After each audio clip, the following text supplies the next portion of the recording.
मैं भी वजारत आला का उम्मीदवार था, शाह महमूद कुरैशी साहब भी वजारत आला के उम्मीदवार थे, जहांगीर खान तरीन साहब भी वजारत आला के उम्मीदवार थे, अलीम खान भी था और पार्टी के अंदर बहुत ज्यादा कैडर था। फवाद चौधरी एमपीए बना था, वो भी चीफ मिनिस्टर बन सकता था, लेकिन प्राइम मिनिस्टर ने फैसला किया कि हम में से कोई भी फिट नहीं है, सिर्फ उस्मान बुज़दार जो है नया पाकिस्तान बना सकता है।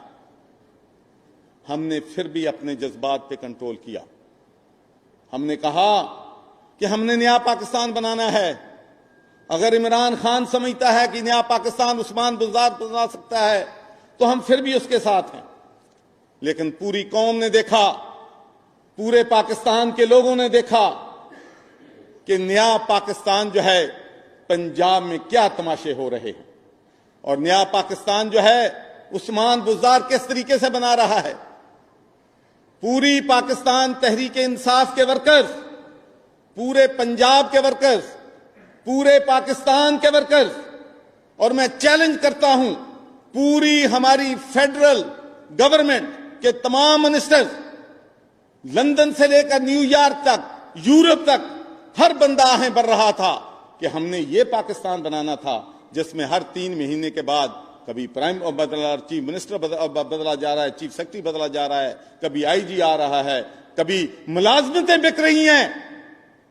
ये पाकिस्तान की तारीख में कभी नहीं हुआ कि डीसी पैसे दे के लग रहे हों, एसी पैसे दे के लग रहे हों। लेकिन हमने वो भी बर्दाश्त किया। हमने कहा कि हमने इमरान खान के साथ खड़े हों।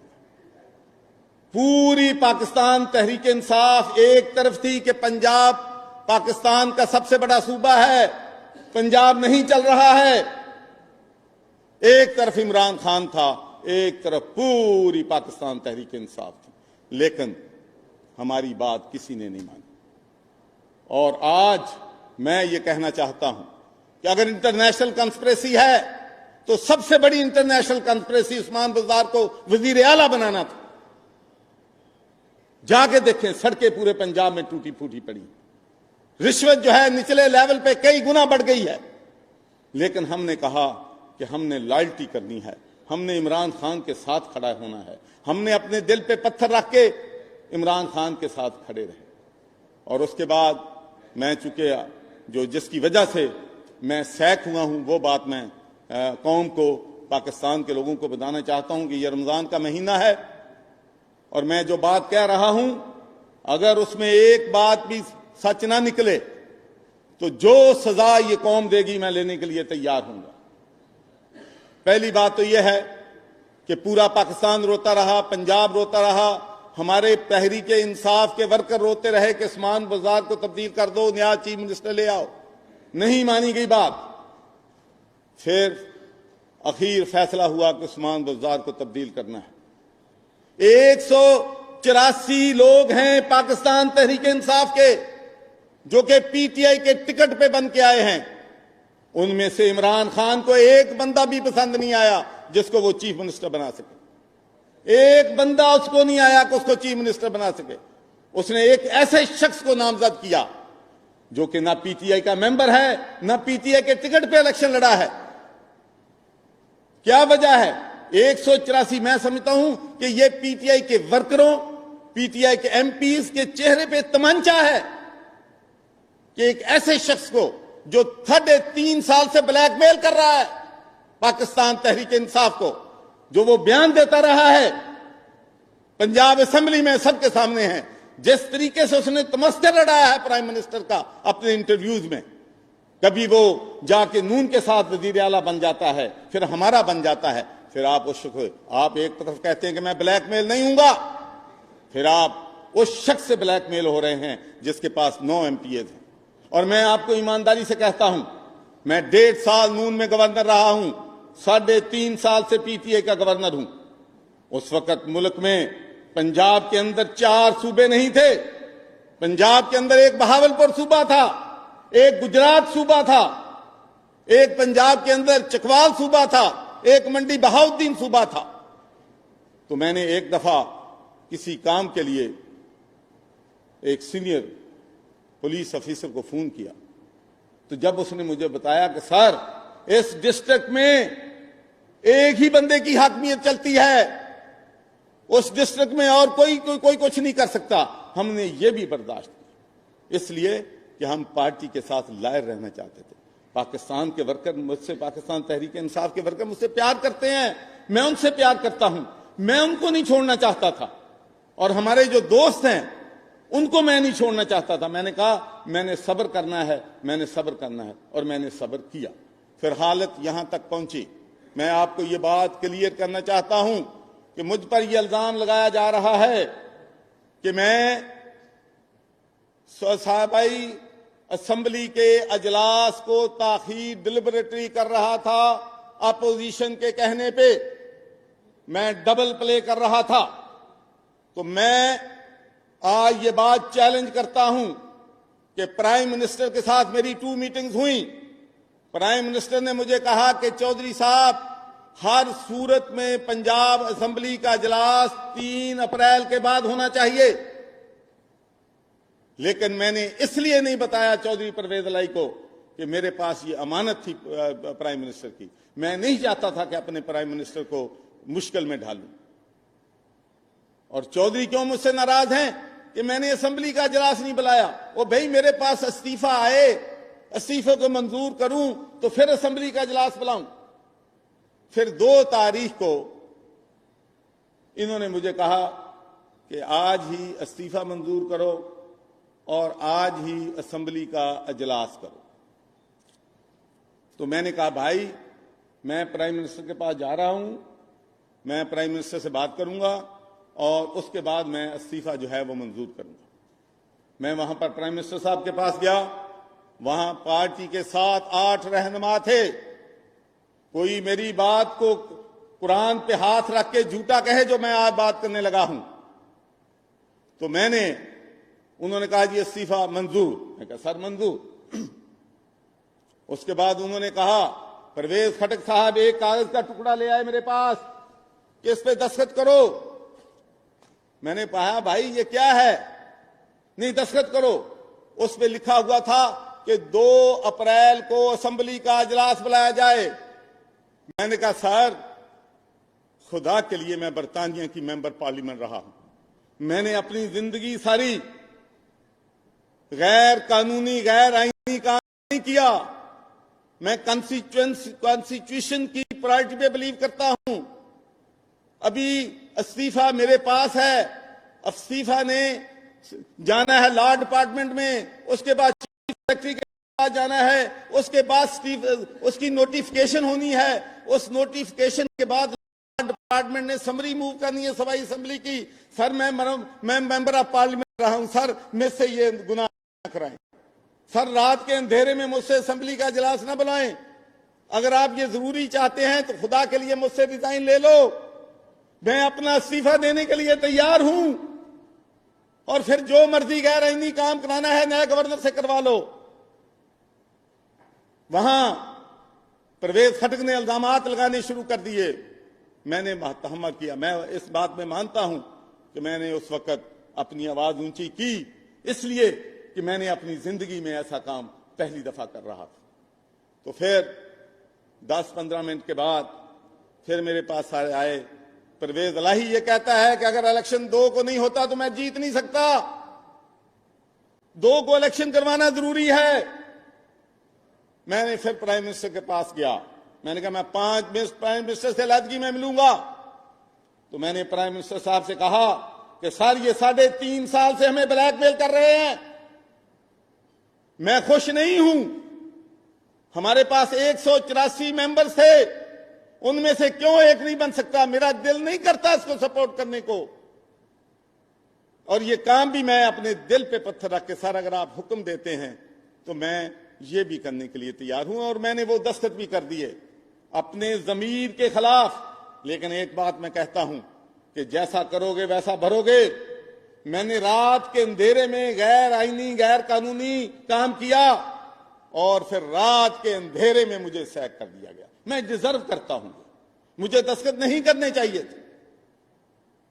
मुझे बड़ी तकलीफ है, बहुत दुख है बहुत रंज है कि पाकिस्तान एक मुश्किल सूरत हाल से गुजर रहा है। मैंने मियाँ बरादरान को रिज़ाइन दिया। आप सब जानते हैं कि मैंने आज तक उनके बारे में कभी बात नहीं की, और पूरी दुनिया जानती है कि पीपल्स पार्टी ने, अपोजिशन ने भी कभी मेरी ज़ात, मेरे करैक्टर पे बात नहीं की।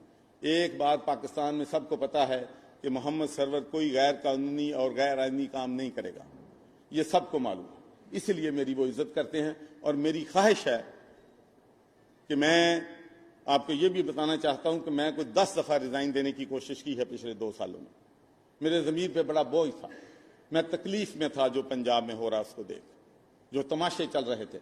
मुझे मेरा रिज़ाइन, मैं प्यार से जाना चाहता था, मैं लड़ाई करके नहीं जाना चाहता था, मैं गाली गलौज की सियासत पे बिलीव नहीं करता। अब भी मैं कहता हूं कि मैं पीटीआई के दोस्तों के साथ, मेरे भाई हैं, दोस्त हैं, मैं उनके साथ गाली गलौज में जाने के लिए तैयार हूं। लेकिन अगर उन्होंने गाली गलौज की तो मैं फिर ईंट का जवाब पत्थर से भी देना जानता हूं। फिर मैं ये भी वार्न करता हूं, मेरे सीने में जो राज हैं फिर सब आएंगे।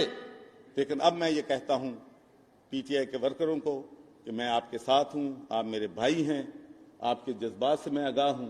मैं माफ़ी चाहता हूं कि हम आपको एक दिन भी मेरे पीटीआई के वर्करों ने यह फील नहीं किया कि वो इक़्तिदार में आ गए। यकीन माने जब हम अपोजिशन में थे हम बहुत ज्यादा ताकतवर थे। और आखिरी बात करके मैं आपसे इजाजत चाहूंगा। रात को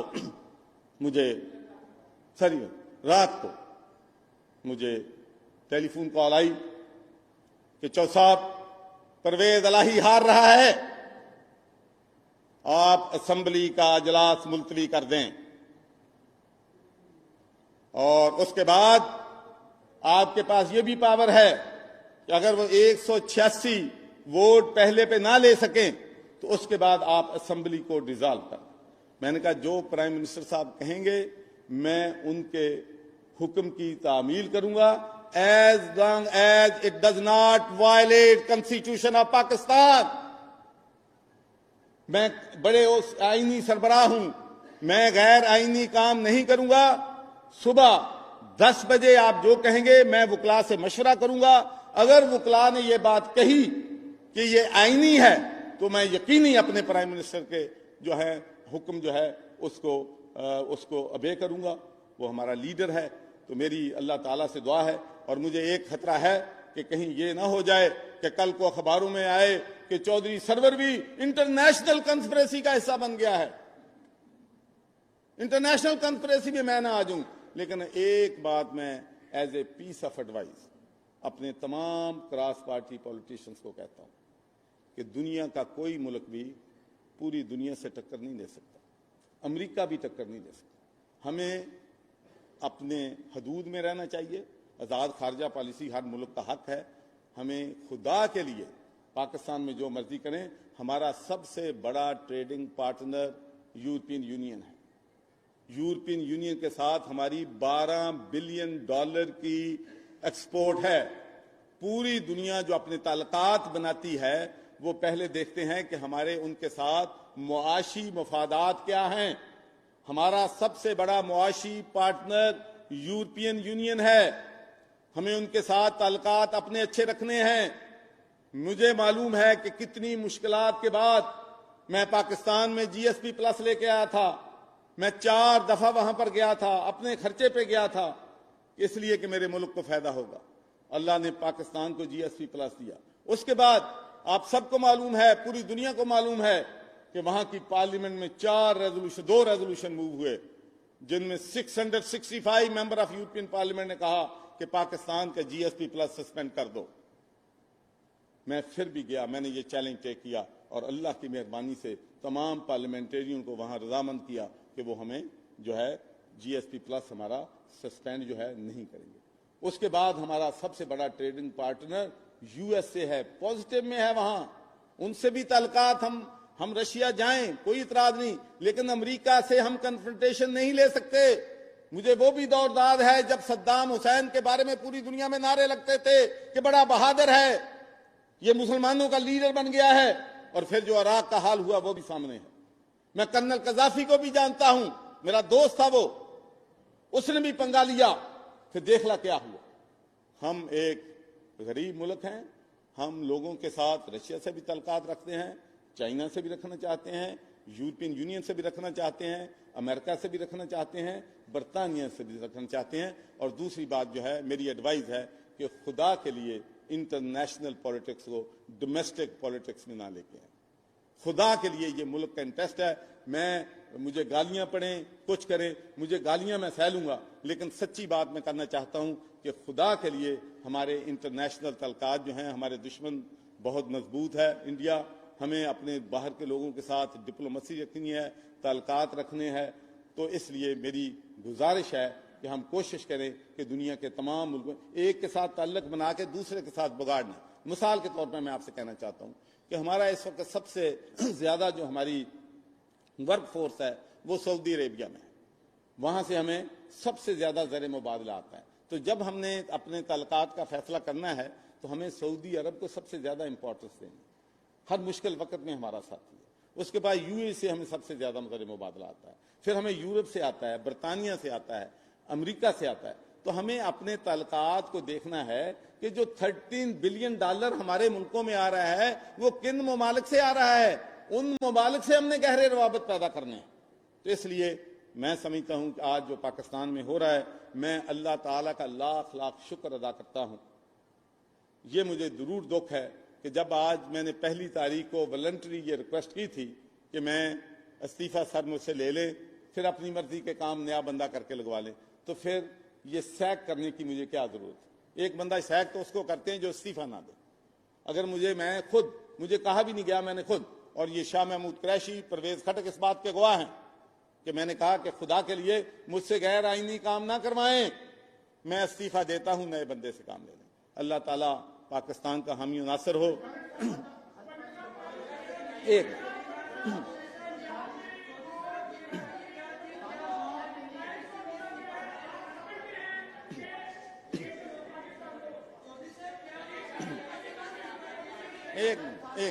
एक बंदा प्लीज।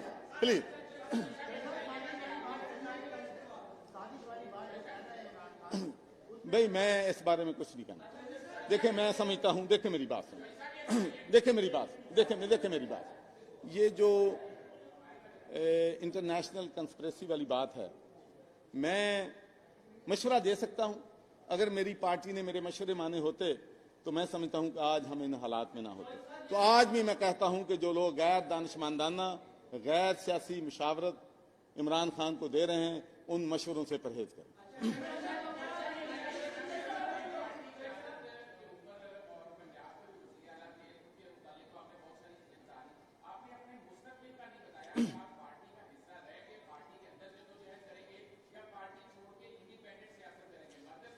देखिए एक बात तो मैं आपको बता दूं कि मेरा जीना और मरना पाकिस्तान के साथ है।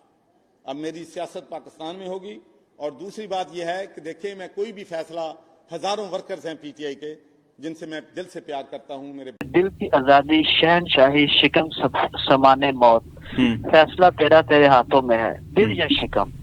इन्होंने अपने पेटों के लिए अपनी छोटी छोटी ख्वाहिश